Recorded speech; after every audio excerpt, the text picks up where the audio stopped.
We're going through rankings week here on the channel after having gotten started on Monday. Here on the channel we go through every position and we rank the top 10 players at each spot, along with identifying a few honorable mentions that just missed the cut, and we do this twice per year, because as new information and data presents itself, it's always important to take that into account and update accordingly.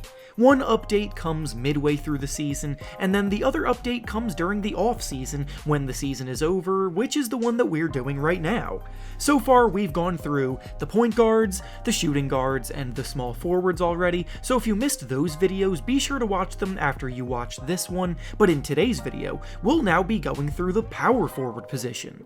This was probably the most difficult list to put together so far because of how many question marks there are amongst the top talent at this spot, but we made do for now. Before we start though, make sure to like the video and subscribe to the channel, as all support is very much appreciated. Now with that being said, let's begin. Starting with the honorable mentions that just missed the cut, the players that fall into this category are Jeremy Grant, Al Horford, and John Collins. Al Horford may not be someone filling box scores anymore, but he showed that he still had enough gas left in the tank to play rock-solid defense, stretch the floor, and play his role for a team that made it all the way to the NBA Finals.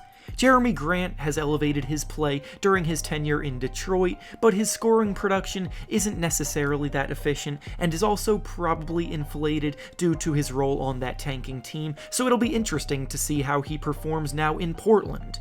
Then John Collins is probably the one player that I was closest to putting into the top 10, but his production began to slip a bit this past season, and the Hawks disappointed as a whole, so he comes up just shy of the top 10 for me at this point in time.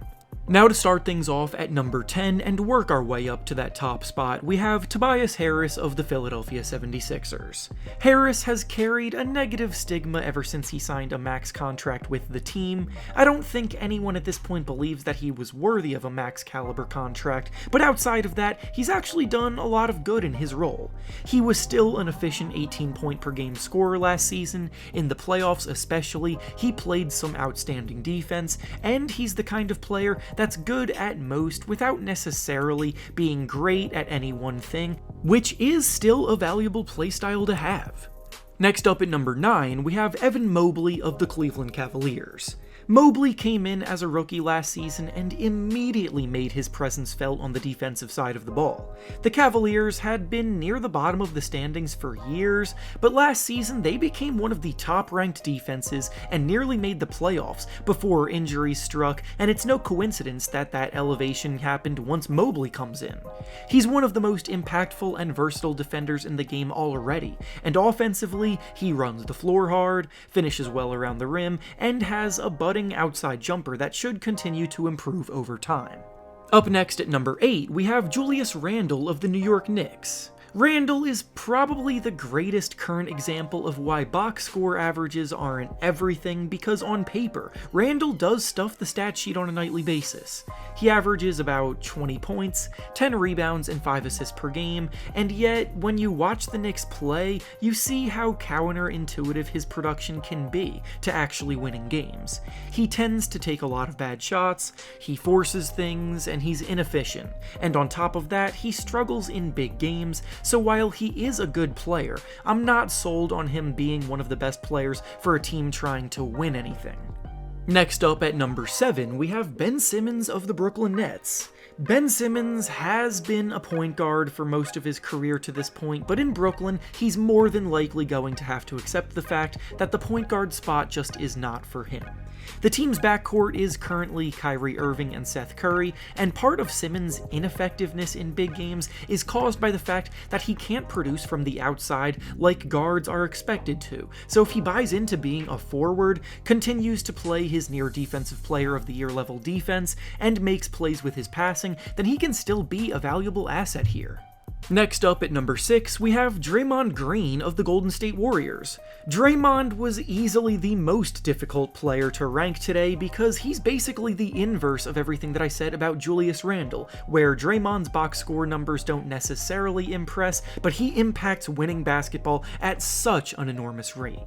Before getting injured during the regular season, he was the leading candidate to win the Defensive Player of the Year award. His facilitating is at the heart of the team's success, and they wouldn't have won the championship this season without him, even though he definitely did have some frustrating struggles at times during the final series. Offensively, he does leave a lot to be desired, but defensively he's as good as it gets, so this feels like a good spot for him.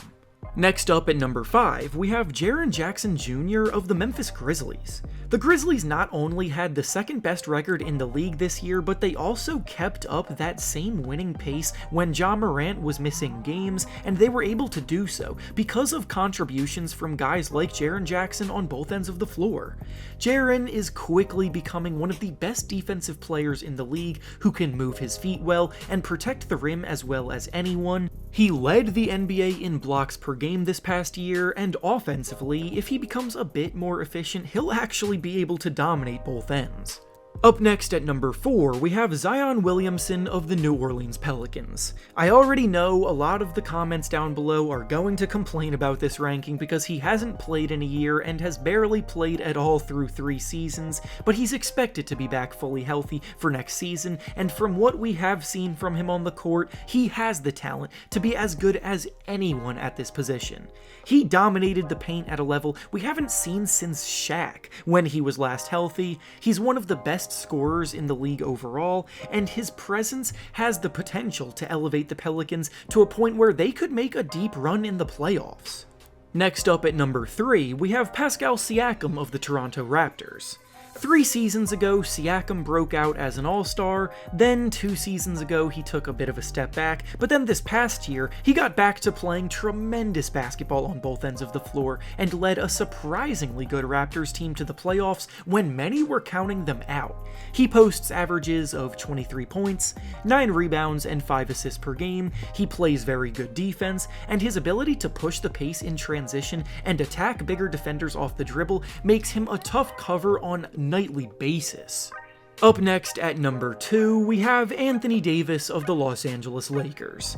Ever since the bubble season when Davis showed out and helped the Lakers take home a championship, his play has objectively been disappointing, and he's struggled to stay on the court.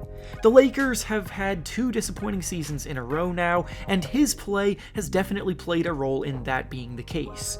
He doesn't bring the elite defensive impact we all know he's capable of bringing anymore. His perimeter shooting has fallen off of a cliff, and while he is still naturally talented enough to land in the top 2 of this list, we all know he's capable of producing at a much higher level. He just needs to show it.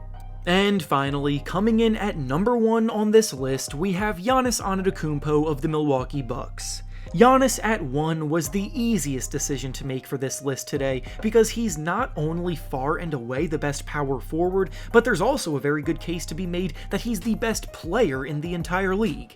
He's such an imposing physical force that he averages 30 points per game without even having to be a consistent perimeter threat. His court vision and feel for playmaking improves year by year, and defensively there's a reason why he's in the running for the Defensive Player of the Year award almost every season. He's truly a force on both ends of the floor and is definitely the best player at this position. And with that being said, that's all I have for you today. Make sure to like the video, subscribe to the channel, and comment down below how you would rank these players. Thanks for watching, and I'll see you all next time.